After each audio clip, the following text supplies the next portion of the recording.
Hello friends, welcome back to my YouTube channel Law Educators. Friends, today I am presenting quick revision of interpretation of statute. In my earlier videos, I have covered each and every video on topic related to interpretation of statute. But in this video, we will cover all syllabus, all exam-based syllabus in very short ways. So let's start.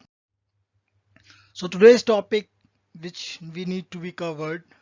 First, introduction to interpretation of statute, internal aids and rules of interpretation. So this is the first or second and third part of the syllabus. So friends, now we start with the introduction of interpretation of statute. So first we have to understand what is interpretation of statute. So introduction, theory of separation of power presented by Montesquieu. Let the power to be expressed in three organs of state, namely legislature, judiciary and executive. Legislature is entitled to make law for the society. Judiciary is concerned with the application of these law on real cases, while executive will enforce these rules in the society. So hereby the job of judiciary or court is to apply the rules made by legislature to an issue or conflict. Now it is the process whereby the courts determine the true meanings of words employed in a statute. So interpretation is words come from Latin word interpretari.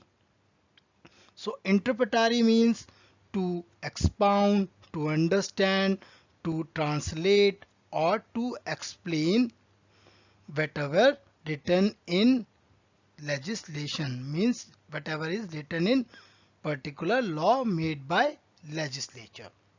Now come to the statute. So statute is a written will of legislature. So what is the written will of legislature? The law made by legislature is a written will of legislature, means a written will of parliament, like any law, act, enactment, bylaws, ordinance, regulations or notification. Hereby it is a process where a text is to be explained, expounded, understood or translated. So this is the meaning of interpretation of statute. So first we have to learn what is the separation of power and what is the work of each power, like legislature, judiciary and executive body. So interpretation is used when judiciary or court is apply the rule made by legislature to an issue or conflict. So now just understand the definition of interpretation. So according to Salmon, interpretation is the process by which the court seeks to ascertain the meaning of legislature through the medium of authoritative forms in which it is expressed. In other words, we can say it is the process whereby the courts determine the meanings of words, phrases employed in statute in accordance with the intention of the legislature. All the statutes are composed of words, phrases, grammatical indications. So all these determination of particular meaning of written will of a legislature, to understand these words, these written will, we need interpretation. Now we just understand in a simple mean what is interpretation. So interpretation is the process to finding out the true meaning of law made by legislature through natural or ordinary sense. In words of cross, interpretation is the process where the court seeks a meaning which is expressed before making it. Means any law which is made by legislature, so court just go through that particular law and seeks ascertain the particular meaning of a particular law which was made or which is expressed before making it. So whatever is expressed by legislature, so courts will decide according to use of interpretation whatever written in particular law. Now simple understanding of interpretation. Interpretation is art or process to determining the intended meaning, means legislature's written will of the written document like constitution, deed, statute. So just we understand what is the object of interpretation. So interpretation has two objects, most important. First is legislative language and second is legislative intention. So determine the meaning is to understand the legislative language whatever the written in the particular statute, and second which is legislative intention, finding out the intention of legislature which is expressed in particular law. So let's understand a simple example. There is a three things written in particular law in which company, first is company shall maintain register. So there is a law for company to maintain a register. So we can read company shall maintain a register means company bound to maintain the register. In the simple meaning, we understand company shall maintain register. In second part, company may maintain register.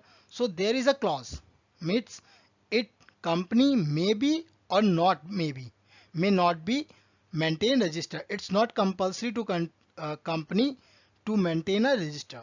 Now moving to the third, term and condition, where where something is bound to company, like company shall maintain register, company may maintain register. Now comes to the term and condition.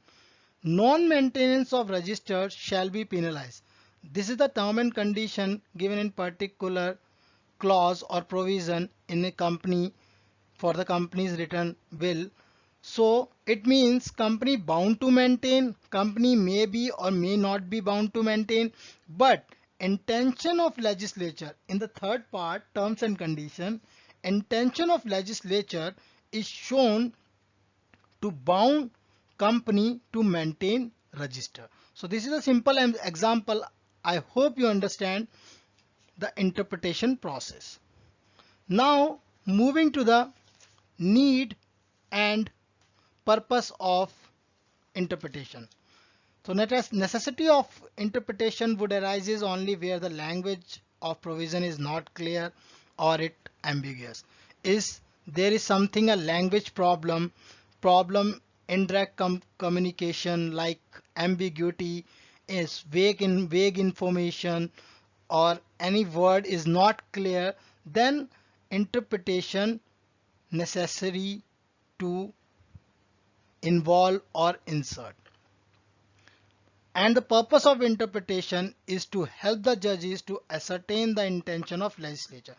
If we go through a particular law, so we judges needs to understand the intention of legislature for which the law is made by them.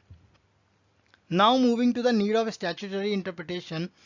Ambiguity means meaning not clear or vague. And second need, word sentences may be inadequate, or any kind of new development, changes in use of language, or some kind of ambiguity, indirect communication or language problems. Then we need a statutory interpretation. Now moving to the classification of interpretation of. So according to the classification, there is a two classification of interpretation. One is literal grammatical interpretation. Second one is logical or liberal interpretation. So literal means court interpret the statute in literal way, like in an ordinary sense or in a natural sense, interpret words which is commonly used by all. So in this particular classification, court will interpret the words and ascertain or seek the meaning which is commonly used by all. Means everything is written in a law, so court interpret the statute in ordinary or natural sense. There is a case law, Ram Avatar versus Assistant Sales Tax Officer, AIR 1961. This case is related to betel leaves, means palm leaves, comes under the vegetable. The appellant is not liable for sales tax. Means according to appellant, he appealed that betel leaves comes under vegetable and he is not supposed to pay any kind of sales tax. But court held that betel leaves could not be given in a dictionaries and technical or botanical meaning when the ordinary and natural meaning is clear. So pan leaves, like pan ka patta, betel leaves is not a vegetable. Everyone in the ordinary sense, in natural sense, it is clear that it is not a vegetable. So that appellant is liable for the sales tax. So in this case, Ram Avatar versus Assistant Sales Tax Officer, appellant Ram Avatar found liable for paying sales tax. Now moving to the next interpretation classification, which is logical or liberal interpretation, where the words have two meaning while interpreting. So is there any interpretation and a court seeks two meanings of a word, then it is required to be used logical meaning of words apart from its given meaning in dictionary. So in this classification, court seeks a logical meaning which is given in dictionaries, not using a simple or like in case of any ordinary or natural sense. Such interpretation departs from the literal words on grounds that there may be other more satisfactory evidence of author's true intentions. So whatever written by legislature, so give the proper meaning or true meaning of that particular words. So in term of logical and liberal interpretation, court seeks or ascertain the particular meaning or used logical meaning of the word apart from its given meaning in dictionaries. There is a three defects for which logical interpretation required. So first we have to understand what is the three defects. First is ambiguity. Is there any ambiguity in particular word given in provision or statute? Then a logical word, logical meaning of the word used by courts. Inconsistency of words, incompleteness of words, then such logical interpretation applied. Now we understand internal aids. So moving to the next topic, which is interpretation of statute, internal aids. So those aids which are available in the statute itself called internal aid as followed below. So you just understand what are the internal aids of the statute: preamble, short title, long title, marginal notes, heading, provisos, explanation and punctuation. So before understanding these internal aids, we have to understand what is the meaning of aid. Aid is means to help or is kind of assistance. It is a device to help or assist. For the purpose of interpretation, construction of an statute, the court has take recourse to various internal and external aids. But now we are just talking about the internal aids. So let's start with the preamble. So preamble is a statement to understand what is contained in the act and the reason of enactment. So preamble is an act in a nutshell. Means it is a brief description of complete whole act in a nutshell. Preamble is the statement to understand the what is contained in an act, what is in particular act, or why the enactment is required, what is the reason for enactment. If the language of the act is clear and not being vague or ambiguous, the preamble must be ignored. If something written in particular statute and it is easily understandable or clear meaning and there is no ambiguous meaning, then preamble part is ignored. Preamble is inherent in statute and internal aid is the process of interpretation of ambiguous act. If case of any ambiguity, then preamble is to understand the particular brief description of statute. Now we discuss a case which is related to Kashi Prasad versus State of Uttar Pradesh. The preamble cannot defeat the meaning of enacting clause of the statute. It has been treated to be a key for the interpretation of statute. Means preamble cannot defeat the meaning of enacting clause of the statute. Is if there is something written in a clause, so the preamble cannot defeat the particular meaning of the clause, and it has been treated to be a key for the interpretation of statute. It is just a key for the interpretation of statute. It cannot be defeated the meaning of enacting clause of the statute. Now moving to the short title. Short title generally ends with the year of passing of the act and is given in first section of act. Short title is a part of statute but has no role play in interpretation. So there is no particular key, you can say directly there is no particular key importance of short title while doing interpretation. Now moving to the long title, it gives full description of general purpose of an act. Through a long title, with the example of long title, we can just understand the complete description of particular act. It set out the heading of the statute. For example, an act related to criminal procedure. The long title is the Criminal Procedure Code 1973. So it means the Criminal Procedure Code 1973 deals with which? Deals with criminal procedures. Example. So we can just understand a case law. This case law is related to Re-Kerala Education Bill. So according to this particular long title, Re-Kerala Education Bill, you can definitely understand what is the motive of this particular policy and purpose may be deduced from the long title and preamble. So according to this case, Re-Kerala Education Bill, this is related to a education bill. Title, although occasionally been referred to as aiding in the construction of an act, is certainly no part of law.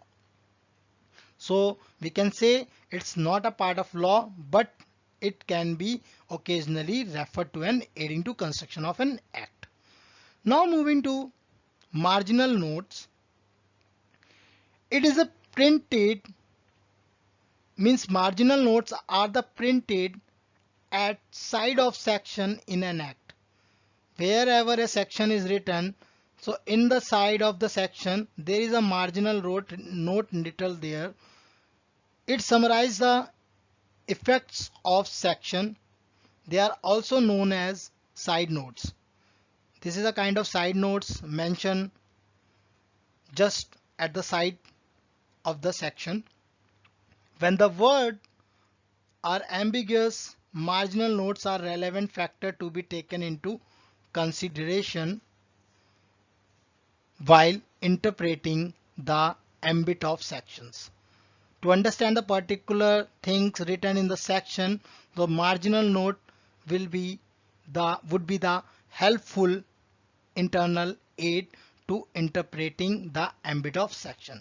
With respect to the Constitution, marginal notes appended to the articles have been used of interpreting the articles in terms of where something is written along with the articles, like some marginal notes are written along with the articles, so this can be used as an internal aid to interpreting the articles. There is a case law, Wilkes versus Goodwin. In this, court held that marginal notes are not the part of the act. So marginal note is not considered as a part of act, hence it cannot be referred to particular marginal notes which are inserted at the site of section in an act and express the effect of section stated. So we cannot take marginal notes. According to this case, court held that marginal notes cannot be the part of the complete act and hence it cannot be referred to interpreting or interpretation, but marginal notes which are inserted at the side of the section in an act for a particular section, some marginal notes is inserted, then the express the effects of section stated. So it gives the effect to particular sections where the marginal note is stated.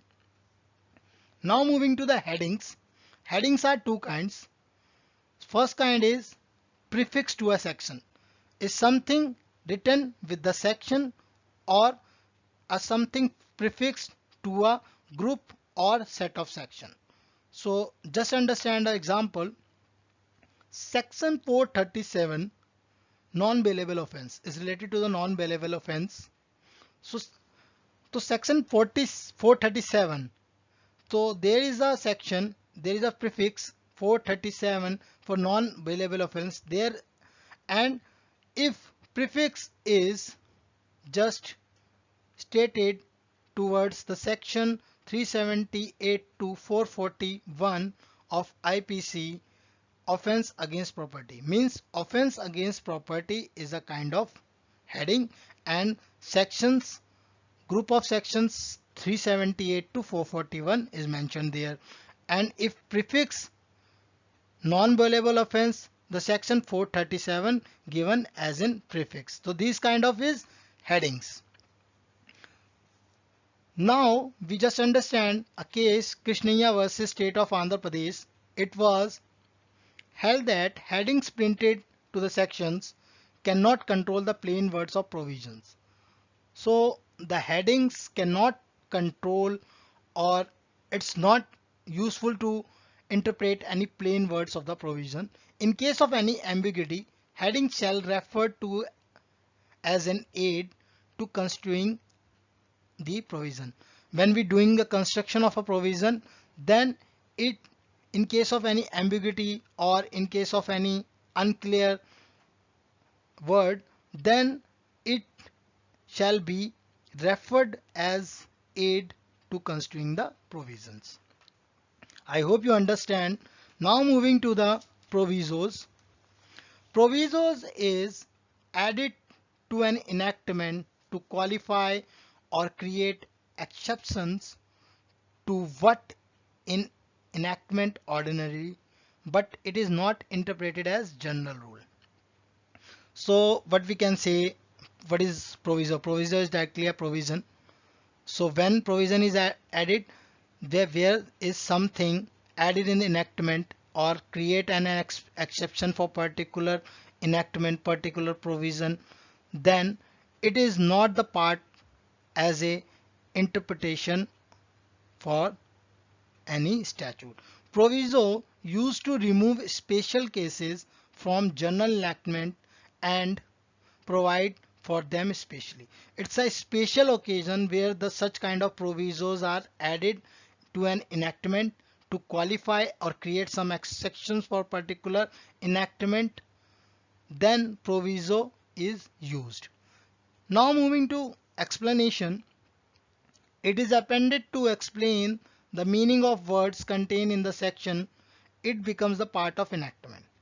So where is something given a brief explanation to particular article, particular act, so it becomes the part of particular enactment.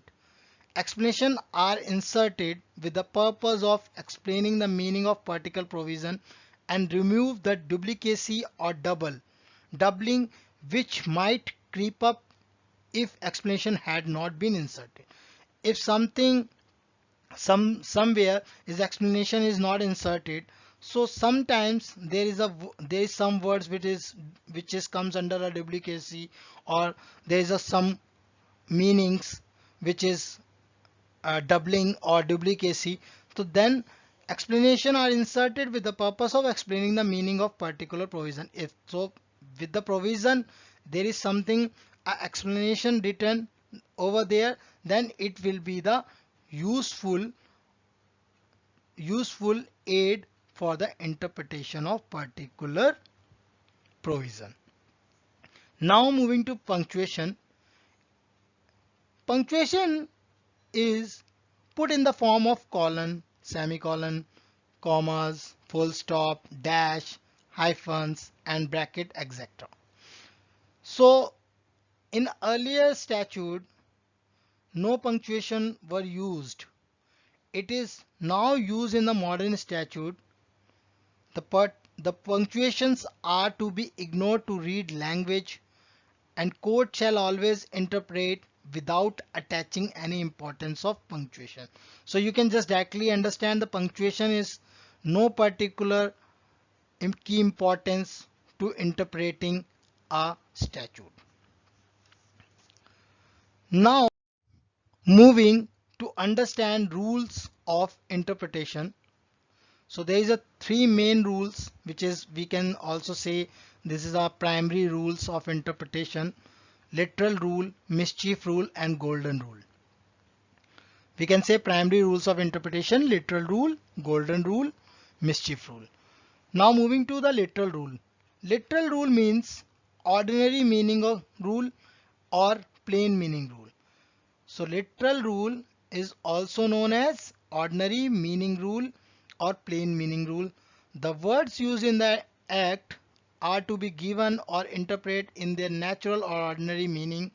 This rule is applied to give ordinary or natural meaning to word sentence in an act. If the words are clear, they must be applied even though the intention of legislature may have been different. This is the oldest rule of construction of statute and is still used today, primarily because judges are not supposed to legislate the particular law. Now there is a condition related to literal rule. First condition: statute may interpret as it is if any special meaning given for a term. If there is something, a special meaning given to any word or any term in a statute, so it may be or it shall be interpreted as it is with the special meaning given for a term. And second condition is technical words are given ordinary technical meaning if the statute has no specification. Is there particular no specification in statute for a particular technical word, then it shall be interpreted as given ordinary technical meaning. Special meaning, second is technical meaning. So technical meaning interpret as it is or is given a technical ordinary sense, and special meaning interpret as a special word which is given in the statute. Now moving to a case law which is related to M.V. Joshi versus M.V. Shimpi. It is a case related to Food and Adulteration Act. It was contended that the act does not apply to butter made from curd.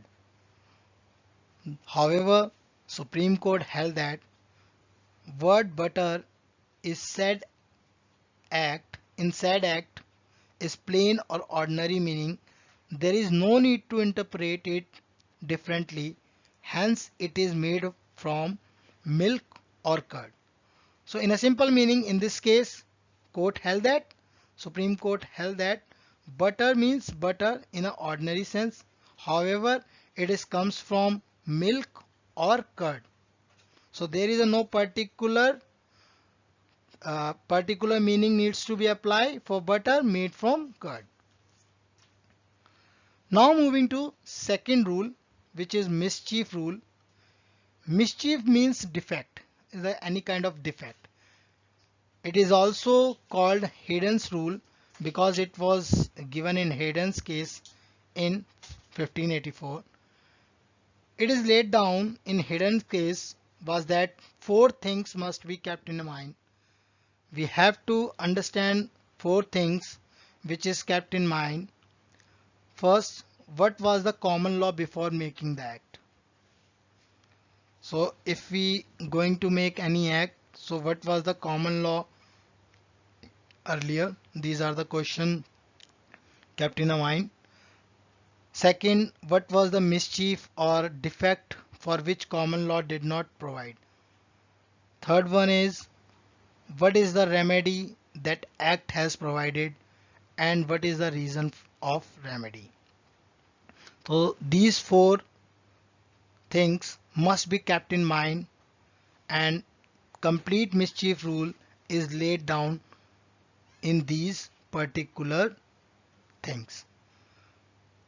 So mischief rule is used by judges in statutory interpretation in order to discover legislature's intention. So most important work is judges used for this particular rule in an statutory interpretation in order to discover a legislature's intention. Mischief rule usually avoid unjust or absurd result in sentencing. While giving any sentence or result, so judges avoiding unjust or absurd, then mischief rule applied. So it is a kind of usually a avoidance of injustice or absurdity results in sentencing. There is a case, Smith versus Hughes. This case is just related to the prostitution. An act was propounded under the Street Offence Act 1959. It was a crime for prostitutes to solicit in the street for the purpose of prostitution. The defender were calling to men in the street from balconies and tapping in windows. They claimed that they were not guilty and they were not in the street. The court held that the windows and balconies taken be an extension of word street, and charge sheet was held to be correct. The judges applied mischief rule to come to the conclusion that they were guilty as the intention of the act was to cover the defect or mischief of harassment from prostitution. Now moving to the golden rule, it solves all the problems of interpretation. This rule is modification of grammatical interpretation. So basically this rule used for the modification of grammatical interpretation. If there is any absurdity, repugnance, inconvenience, hardship, injustice, invention, court must modify the meaning to such extent and no further as prevails such consequences. Like if some words or something written in absurdity, repugnance, inconvenience, hardship, injustice, invention, then court has right to modify the particular meaning to such extent there no further meaning prevails such consequences. It respects the words of the parliament. Why these things happen? Because court respects the words of parliament and it allow the judges to use most sensible meaning. So according to golden rule allows judges to use the most sensible meaning and put that meaning in particular statute or particular word. Now there is a case law which is related to Lee versus Knapp. So section 77(1) of the Road Traffic Act 1960, if accident of motor vehicle and there is a damage apart from motor vehicle, then driver of motor vehicle to stop. So there is a something written in particular act. If any accident takes place or any damage happens in terms of motor vehicle accident, then driver is supposed to stop there. But in case of accident caused and damage of any motor vehicle reported, in this case court held that the requirement of this section had not been followed by driver. So what driver did, that driver did not stop there and move from there, because according to this particular act driver of particular motor vehicle needs to be stopped there for particular remedial actions, but he did not. So in this case court held that the requirement of the section had not been followed by driver as he had not stopped for reasonable period. So there is something like, if we can say, the meaning of stop is referred to stop for a reasonable time to take a remedial action. In case if there is something like you need to stop there half an hour because some remedial action will be conducted within half an hour, then stop meaning is referred to a reasonable time to take remedial action. So this is just related to the rules of interpretation. So friends, I hope you understand the complete topic, and these are the three parts covered under this first video of interpretation of statute revision. Thank you friends for watching the video. Please do like, share and comment on video. Also, if you are not subscribed my channel yet, so please subscribe the channel for more videos. Thank you once again. Stay safe.